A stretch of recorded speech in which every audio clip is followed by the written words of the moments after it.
In today's episode of the Agency Accelerator podcast, I want to talk to you all about some of the productivity hacks and things that I do in my day-to-day running of my business that makes me more efficient. Now, these are things that I've learned over the years.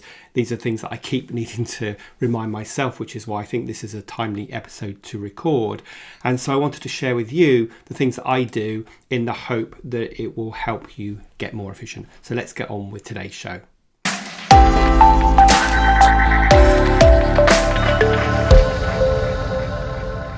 Hey everybody, and welcome to this week's episode of the Agency Accelerator podcast. Today I want to talk to you about my favorite productivity hacks and share with you some of the things that I do that make my days as efficient and productive as possible. And most importantly, at the end of the day, when I shut my computer, I feel a sense of satisfaction and I feel like I achieved the things that I set out to do. So let's start with the bigger picture stuff, because that is a really good starting place.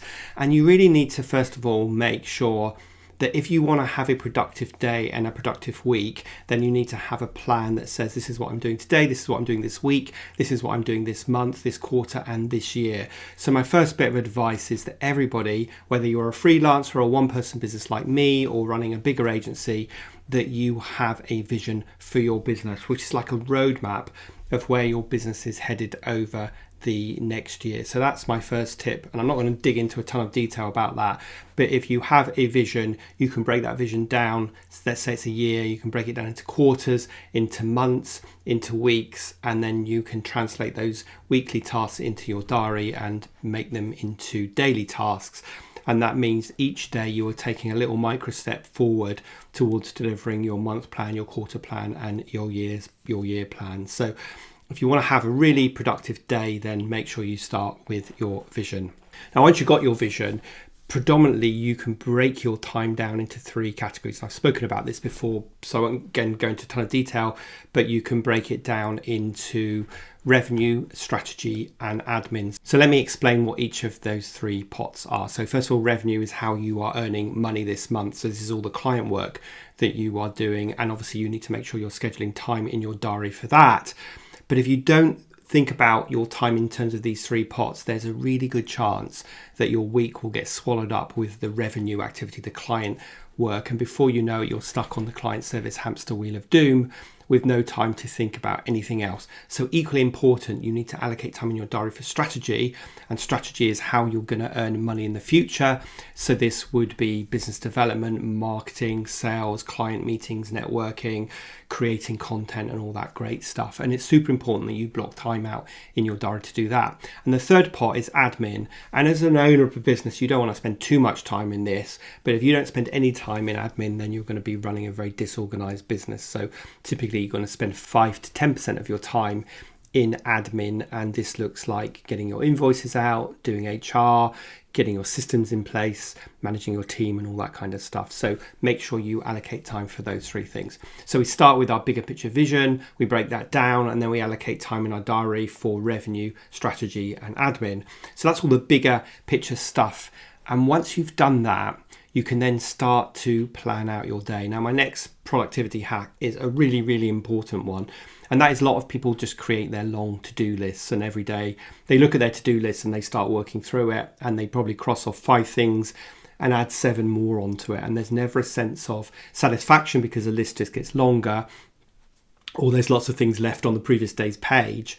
And also there's always that nagging feeling, am I doing the right things? Am I doing the things that will move my business forward? So my advice to you is to plan out your day and assign times to those particular items that you're going to do in your day. So literally go 9 to 9:30, I'm doing this, 9:30 to 10:30, I'm doing that, 10:30 to 11, I'm doing this, and then 11 to 12, I'm going to walk the dog. And I put all of that stuff in my plan.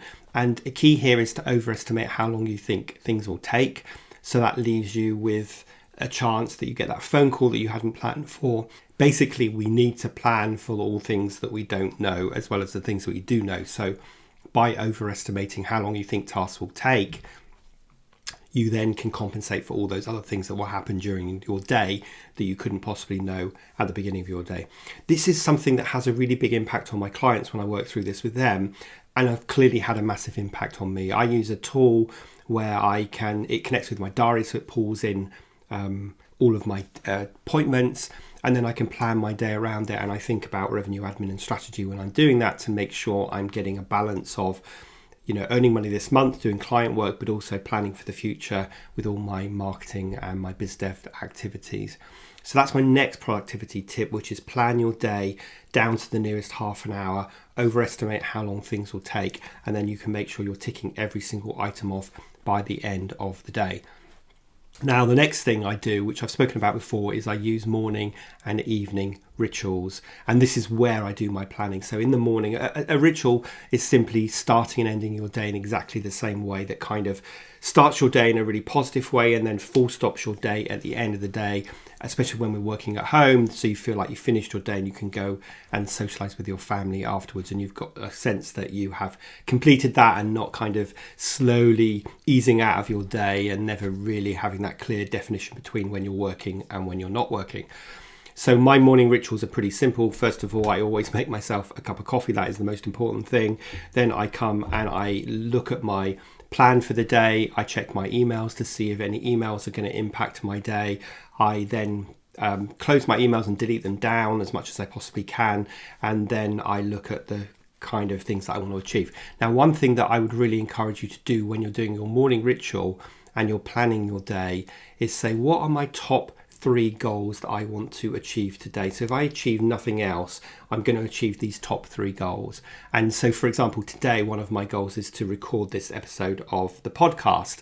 And that would be one of my top 3 goals that I've identified in my morning ritual. And then at the end of the day, my evening ritual is kind of similar thing. Check my emails, check my to-do list, start scheduling a skeleton for tomorrow, and then close my computer down, close all my apps, shut my computer down, and that is the full stop to the end of my day. So those are some of the bigger picture kind of productivity hacks that I do in terms of planning and being organized and making sure I'm focused on the right things. Now, talking of focus, that's the next sort of topic that I want to talk about in this podcast, and the next set of productivity hacks. So first of all, I said set 3 goals for each day. The next thing I do, which is super important, and you have to be really disciplined to do this, is first of all, I use time blocking. So when I'm doing something like this, well, this obviously it's going to take me as long as it's going to take to record it. But if I'm writing, for example, I will use the concept of time blocking, where I will set the timer on my phone or on an app, if you've got one of those apps, to time, and I will set it for 20 minutes, and I will turn off all my distractions, and I will just work on writing quickly for that 20 minutes to see how much I can get done. I won't edit, I'll just write quickly. Then at the end of that 20 minutes, I'll take a break for 5 minutes, and then I will come back and I will do 20 minutes again, take another break of 5 minutes, do 20 minutes again, take another break of 5 minutes. So I usually time block in hour and 15-minute slots, 3 sets of 20 minutes. Now, 20 minutes is really a good block of time because it's enough time for you to do some meaningful work and stay completely focused on the task at hand. But it's not so much time that you start worrying that, your phone might be ringing, which is on silent, or email might be pinging in, which you've turned off. So it's enough time to do some meaningful work, but not so much time that it's intrusive. And the whole point of time blocking is you keep your head in the game of the thing that you are doing, and you will find that you are much more effective as a result of it. And then batching kind of takes that one step further. And if you can get really organized, and I must confess, this is always an aspiration for me and one that I don't always achieve. But the idea of batching would be that you would do a number of the same things in one go because your head is in the zone of that thing. So it could be, for me, it could be recording a podcast. So instead of recording one podcast a week, I might say, okay, once every 4 weeks, I'm going to spend a whole day recording 4 or 5 podcasts, one after another. And I occasionally do this, but I don't do it to that extent. But that's my aspiration for this year. And the whole premise of that is that if you've got your recording studio set up and your mindset in the space of recording your podcasts, then it becomes much easier and more efficient to do a lot of them. And I certainly do that on a smaller scale with my email. So I will use a time blocking approach that I've just discussed, but I will then try and write 3 emails in those 3 cycles of 20 minutes. And so that might be 3 weeks worth of emails, again, because my head's in the zone of writing emails.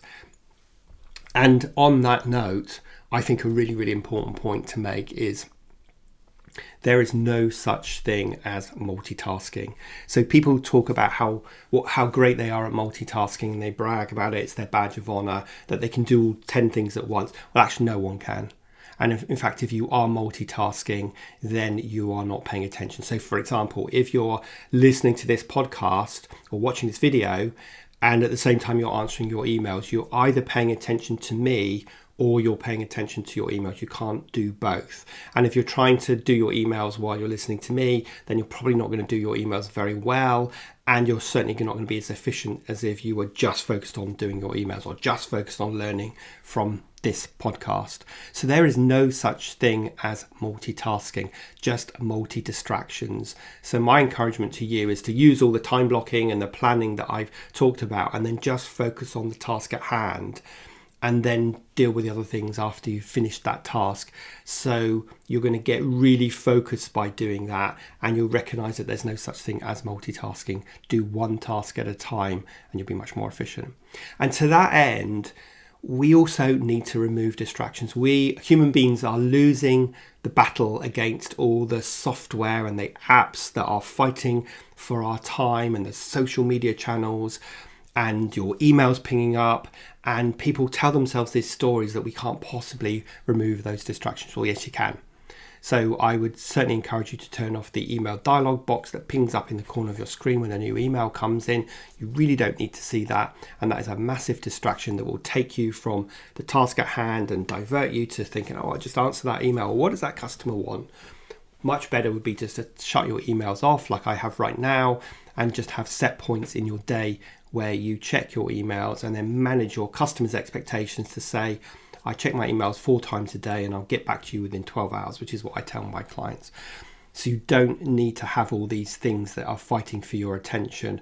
You need to turn your phone on silent. You need to turn off your email except when you're checking your emails. You need to turn off all those other notifications that ping up on your computer during the day that are fighting for your attention, because as I said, we are losing that battle. So that's my next productivity hack. Remove your distractions. Be brave. Stop telling yourself these stories that you're really important and you must therefore have all these things open, because a client might be trying to get hold of you on WhatsApp or Slack or some other chat forum or via email or on your phone. Well, you need to train your clients to have realistic expectations. You need to realize that you're not so important and that you can turn these distractions off. Okay, in terms of getting focus, my next productivity hack is just simply remember that when you say yes to something, you're saying no to something else. And I heard this phrase on a podcast years ago, and it's really stuck with me, and I use it all the time to kind of benchmark the things that I do. If I say yes to this, I'm saying no to that. So consider really carefully what you say yes to. Be willing to say no more often, and that gives you the space to say yes to the things that are really important in your day. Okay, so that's a really great one that's almost worth writing on a post-it note and sticking on your screen. When I say yes to something, I'm saying no to something else. My next productivity hack kind of takes us back to email, and this is simply try and clean out your email box every single day. Make sure you want to aim for inbox 0, which means at the end of every day, during your evening ritual, you clear out your emails, and so you're completely empty and fresh for the next day. I know that a lot of us, including me, fail at this, and I go through fits and starts of trying it, but it is a really good aspiration. Too many of us use our inbox as a storage place, and we worry about deleting things because we think we might need them again. But imagine if you were having post coming to your house every day, and rather than opening that post and filing it or deleting it or throwing it away or actioning it, you just let it gather until you had 1,000 letters waiting for you to deal with them. Well, that's kind of what's going on in your inbox. So try in your morning ritual, clear out your emails, to action them, file them, and in your evening ritual, do the same thing, so that you are starting and ending every day with inbox 0. A good aspiration to work towards, even if you don't quite achieve it. And the last point I wanted to make around being focused is that our most precious commodity is our time. So we need to use it really wisely, which is why I really like the idea of having your top 3 goals for the day. It keeps you focused, having your vision that you translate down, that means you're doing the things that move the needle forward for your business. And the last thing I wanted to talk about regarding your time is the fact that you want to qualify your prospects really, really well, so that you only invest your time with those prospects when they're well enough qualified. Now, this is something that I teach all of my private coaching clients and my group coaching program members on how to do this, because it's really important. Too many of us are run ragged attending meetings with prospects that turn out to be not a good fit for us, or they turn out to be too early in their journey, so they're just in fact find mode, and we've now invested a bunch of time educating them to only find out they don't have the budget, or they're not ready, or they're not a good fit. So you want to use tools to help you qualify those people and educate those people before you invest your time. And that is because, look, our time is our most precious commodity, and there are only 24 hours in a day, and it certainly isn't big or clever to be working 7 days a week, 10-hour days. That means you're just not working smartly. And one of the ways of working smartly is to qualify your leads better, so that you are investing your time in the hot prospects and not the fact finders. Okay, so the next thing I wanted to talk about is delegation. And we all need to be delegating. And if you're a one-person business or a freelancer, then you might be thinking, yeah, but Rob, I have no one to delegate to. Well, think about a point in your business where you can hire a VA. You can get some really great VAs. Don't need to be local to you. They can be anywhere. My VA team is based predominantly in the Philippines, and they can take so much work off your plate. So all of those mundane tasks, those repeatable tasks that need to be done, your VA team can do them. My VA team does some of my social media posts. They design a lot of my content. They edit this podcast. They reconfirm my weekly meetings. All the things that I am not very good at doing, but really are important to be done. So delegate as much as you possibly can. And if you don't have a VA at the moment, or you don't want to have a VA, then just start thinking about the 4 Ds, which is, do I really need to do this, or can I ditch it? Do I really need to do this, or can I delegate it? Do I really need to do this right now, or can I defer it? And then the 4th D is do it. So if you just kind of run that across any task, you won't just be racing through a to-do list just trying to get everything done. You'll actually be thinking, well, actually, no, this doesn't need to be done today, or actually this doesn't need to be done at all, or I can delegate it to somebody else. And I've always added a 5th element to the 4 Ds, which is an A, which is for automate, because there are lots of things that we can do these days to automate repeatable processes, and we want to get smart about doing that. So that is a really important kind of productivity hack, which is start delegating as much as you can. You could spend, £100 or £200 a month on a VA to take some of your tasks off of you. So if you're a freelancer and you're thinking you can't afford to hire somebody, then you probably can afford to hire someone to get some of those lower value tasks off your plate, leaving you time to do the higher value tasks. I always talk about your notional hourly rate. I've recorded a podcast on that before, and I'll link to the show notes to that episode so that you can listen to that if you want to. But the idea of a notional hourly rate is, what is an hour of your time worth? And if you're doing tasks that are worth less than that hour, then someone else should be doing them. And you want to be focused on tasks that are worth your hourly rate or more. So that's my next productivity hack, which is delegate. And the last topic, or the last category I want to talk about, is software and tools. Because I know I said earlier that all these apps are fighting for our time, but of course they can help our productivity. So as I said, I use a tool for my daily task planning called Marvin, and I'll link to that in the show notes. It's a great tool. It connects with my diary. I can use it on my phone and on my computer. So that's what I use for my day-to-day planning. I also use Asana as my project management tool. So this is the tool that I use to plan with my VA team and for them to communicate with me where we're at, for me to review documents and be alerted when something's waiting for my approval. So that is really good. And we also use WhatsApp as a way to communicate in a more instant way. And this really cuts down on the number of emails. In fact, I don't send, I would say, maybe 1 or 2 emails a week to my VA team, and the rest of our communication is done by Asana and by WhatsApp. And this just really cuts down on inbox and helps me get to inbox 0 even more easily. And then the other thing I wanted to talk about, which I sort of talked about before, is my Remarkable. And my Remarkable is a revolutionary tool for me that has helped me completely become a paperless office. And I don't know about you, but I'm pretty disorganized, and what I will do is I'll be on the phone to somebody, I'll find a scrap of paper, write something down, and then I can't find it again, and then it drives me nuts.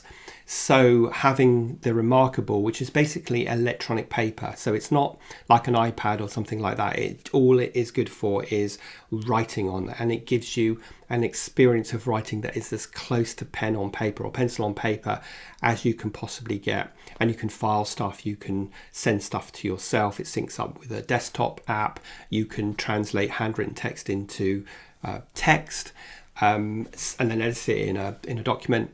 So it is really, really good, and I can't say enough about the Remarkable. It's revolutionized my life. So many of my clients have gone out and bought their Remarkable because of me talking about it. I don't have shares in Remarkable. I just think it's a remarkable tool. So that is something that has definitely helped me totally become a paperless office. I think in the past year I haven't bought one printer cartridge because I just don't print anything anymore, and I can find stuff. That's the most important thing. And you can obviously search for documents and create your filing systems on there. So tools like the Remarkable, tools like Asana, WhatsApp, my daily task management tool are pieces of software that have helped me be more efficient. Now, the kind of apps and software that you want to use have to be something that are easy to use, integrates into your process, your daily processes, and aids you. Sometimes software can offer so much functionality that it is really complex to use, and that's not the kind of software that I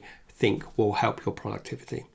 Okay, so there you go. That is in a short sort of 20 minutes nutshell of all of the tools and the approaches and techniques that I'm using that are productivity hacks that help me be more efficient. I would love to hear from you what productivity hacks that you use if I've missed one out. So do drop me an email or leave a comment if you're watching this as a video, and I would love to hear from you. But other than that, please make sure that you hit subscribe if you're watching this on video. Please make sure you subscribe to the podcast. I'd love you to leave a review because that helps me reach more people and helps me help more people. And other than that, I will see you next week on the next episode of the Agency Accelerator podcast.